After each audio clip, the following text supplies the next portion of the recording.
Assalamualaikum warahmatullahi wabarakatuh. Salam sejahtera buat kita semua. Pada kesempatan kali ini, kita akan mencoba mendiskusikan mengenai terapi diabetes mellitus dengan memberikan fokus kepada obat injeksi.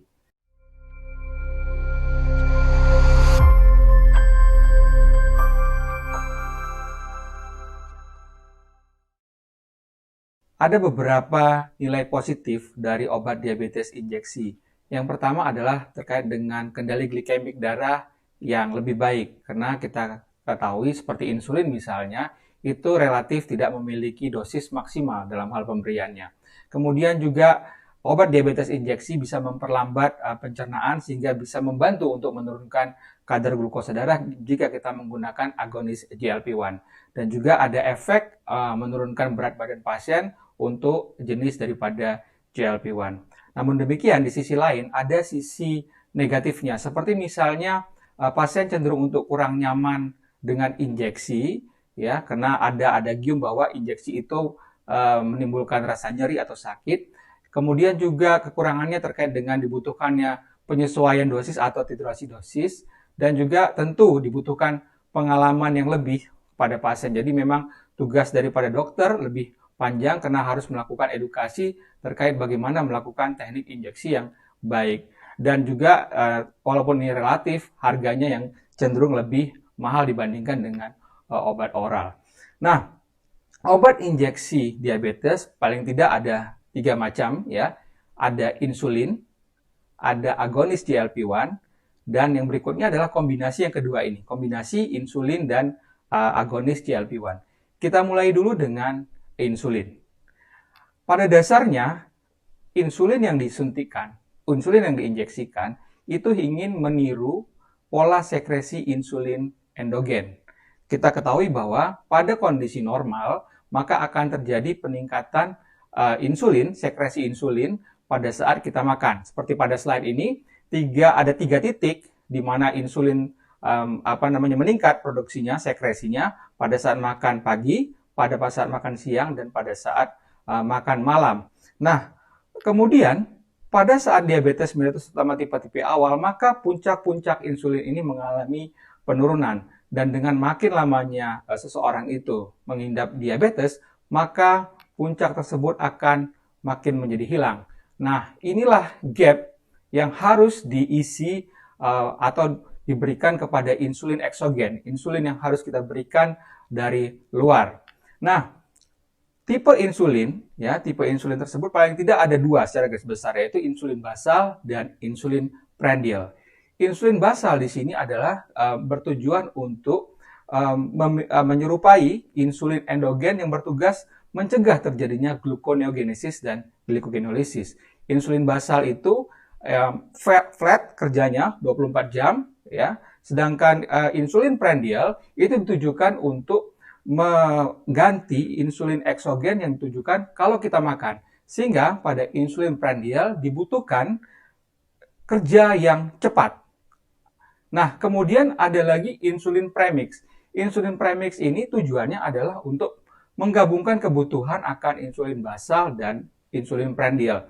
Nah, di insulin premix ini itu adalah insulin prandial yang kemudian ditambahkan protamin sehingga kerjanya menjadi lebih panjang. Dalam artian ada pengaruh prandial di situ, kemudian juga ada pengaruh insulin basalnya dengan penambahan protamin tersebut. Nah, kemudian tipe insulin yang lainnya adalah insulin co-formulation. Nah, di co-formulation ini memang ada 2 tipe insulin, yaitu insulin prandial dan insulin basal yang kerjanya sendiri-sendiri. Jadi, insulin prandial untuk mengatasi glukosa darah yang naik setelah makan, dan insulin basal yang mencegah tadi gluconeogenesis dan glycogenolysis tadi. Nah, terkait dengan jenis insulin, paling tidak saat ini ada 3 macam. Yang pertama adalah insulin human. Insulin human adalah insulin sintetik yang dibuat dengan rekayasa genetik dan dia memiliki urutan asam amino yang identik dengan asam amino insulin human. Ya. Kemudian ada lagi insulin analog. Insulin analog ini adalah insulin sintetik yang dibuat dengan rekayasa genetik. Berbeda dengan insulin human, insulin analog ini memiliki urutan asam amino yang dimodifikasi sehingga bisa disesuaikan dengan peruntukannya. Apakah dia diperuntukkan untuk prandial sehingga kerjanya menjadi lebih cepat, atau peruntukannya untuk basal sehingga kerjanya menjadi lebih lama, lebih panjang. Kemudian ada lagi insulin biosimilar.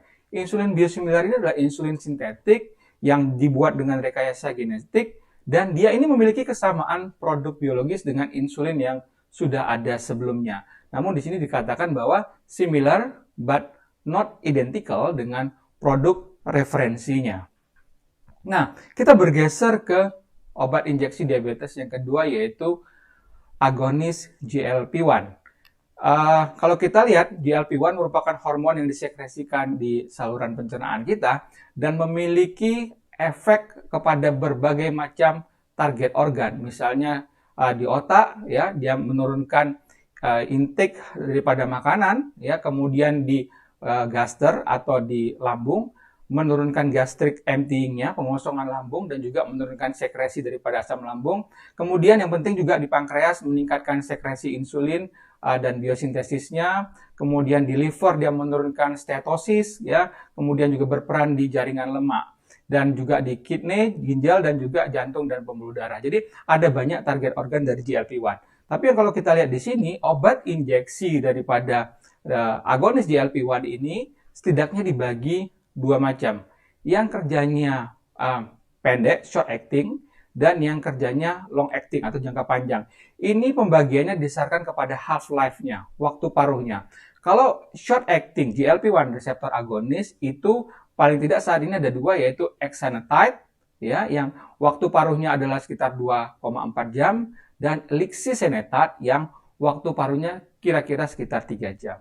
Kemudian ada lagi yang long acting, ya, seperti misalnya liraglutide yang waktu paruhnya 13 jam, dulaglutide yang waktunya bisa sampai dengan 90 jam, kemudian semaglutide yang waktu paruhnya bisa sampai dengan 7 hari, dan exenatide extended release antara 7 sampai dengan 14 hari. Nah, ada perbedaan dari GLP-1 reseptor agonis ini dari hal short acting tadi dan long acting tadi.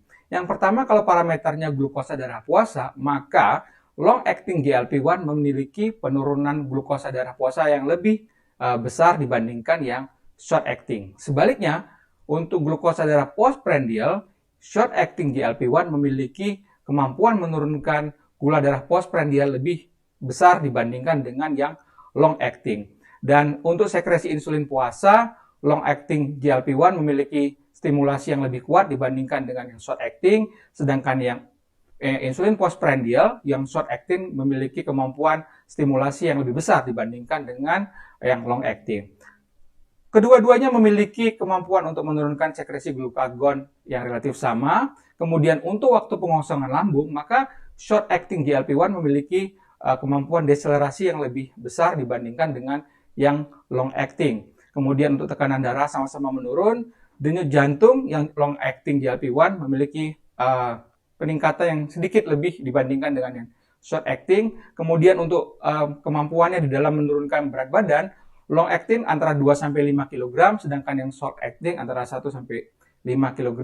Dan salah satu lagi terkait dengan timbulnya rasa mual dan rasa tidak nyaman di pencernaan, short acting itu lebih banyak, ya, sekitar 20-50%, sedangkan yang long acting sekitar 20-40%, dan biasanya resolve-nya atau perbaikannya juga menjadi lebih cepat dibandingkan dengan yang short acting untuk rasa mual ini. Nah, berikutnya adalah terkait dengan kombinasi kedua sediaan injeksi ini, insulin dan agonis GLP-1. Sebenarnya yang ingin didapatkan adalah mekanisme aksi yang saling melengkapi antara insulin dan agonis GLP-1 tadi.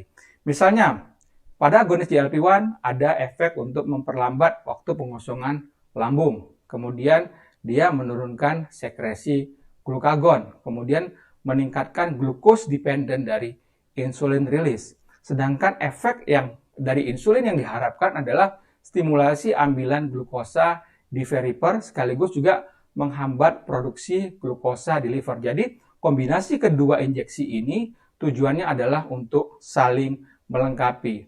Nah, berikutnya di mana posisi daripada sediaan injeksi ini? Kalau kita melihat tata laksana diabetes algoritma yang dikeluarkan oleh Perkumpulan Endokrin Indonesia 2021, maka setelah modifikasi gaya hidup, pada HbA1c kurang dari 7,5%, GLP-1 agonis bisa sudah untuk dimulai.